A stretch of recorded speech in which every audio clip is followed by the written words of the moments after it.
Baru-baru ini sebuah video memperlihatkan seorang pemuda mengaku warga Aceh, viral di sosial media karena memaki-maki Presiden Joko Widodo. Tak hanya menghina Presiden, pria tersebut juga menyebutkan kalau COVID-19 tidak ada di Aceh. Dalam video berdurasi 2 menit lebih itu pria tersebut tampak mengenakan baju kaos warna biru dan menggunakan jam pada tangan kanan. Dia mengaku jika Aceh adalah daerah tempatnya lahir.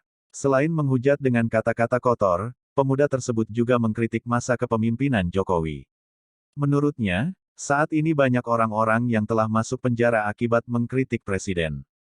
Tak hanya itu, ia bahkan nekat menyebut jika Jokowi merupakan antek-antek dari golongan PKI, bahkan ia juga tega menyebut Jokowi dengan muka binatang.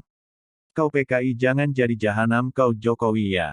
Kau jangan jadi jahanam. Kau masukkan PKI ke Aceh dengan alasan Aceh zona merah corona, katanya, dalam video tersebut. Ada di Aceh. Aceh tak ada COVID-19. Kau PKI jangan jadi jahanam, kau Jokowi ya. Kau jangan jadi jahanam. Kau masukkan PKI ke Aceh, kau dengan alasan kau Aceh zona merah corona. Kau memang mungkin. Kau disuruh mundur tak mau mundur. Kau ni mau disniper di kepala kau baru kau mundur juga sekali dengan nyawa kau masuk dalam kubur. Jokowi jangan kurang hajar. Aceh tempat saya lahir, negara saya, tanah saya. Jangan kau nak memainkan dengan bangsa kita. Kau permainkan bangsa kau, bangsa Jawa, itu hak engkau. Jangan kau permainkan umat-umat Islam yang ada di bumi Aceh. Saya sarankan kepada engkau, Jokowi, laknatillah. Kau Jokowi di zaman kau sekarang sudah melampau. Berapa ramai dah orang yang kau tangkap, orang penjarakan orang-orang yang mengkritik kau, sedangkan negara Indonesia negara demokrasi, tapi yang mengkritikkan kau semua kau polisikan orang. Sekarang polisi-polisi semua kau sogok. Kalau polisi melawan kau buang jabatan, tentera-tentera semua kau sogok. Tentera melawan kau buang jabatan, sehingga kau hancurkan umat Islam dengan umat Islam. Sungguh jahanam hidup kau Jokowi. Kau tak tahu malu persis, kau macam buka babi. Kau cari aku tak apa, kau polisikan aku, nasibku setiap pukul kata-kata, dah siap aku terima apakan semuanya.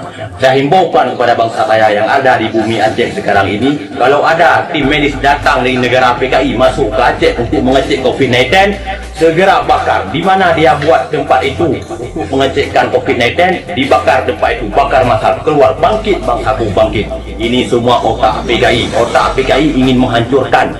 Zon hijau di Aceh dibuat zon merah. Biar ke masjid kita nggak boleh datang, biar ditutup semua masjid, biar tempat ibadah ditutup semua. Ini semua otak PKI yang disiarkan oleh otak Megawati ke otak Jokowi. Jokowi menurunkan ke bawahannya kepada anjing penjilat Jokowi. Ingat Jokowi, jangan kau buat bangsa Aceh marah. Ingat Jokowi, jangan kau salahkan bangsa Aceh di saat bangsa Aceh minta merdeka, minta pisah dengan Indonesia. Kalau tingkah Indonesia dari... Sekian info dari kami. Sampai jumpa. Jangan lupa, klik tombol subscribe, like, komen, dan share agar kamu selalu mendapatkan info-info terbaru dari kami. Terima kasih.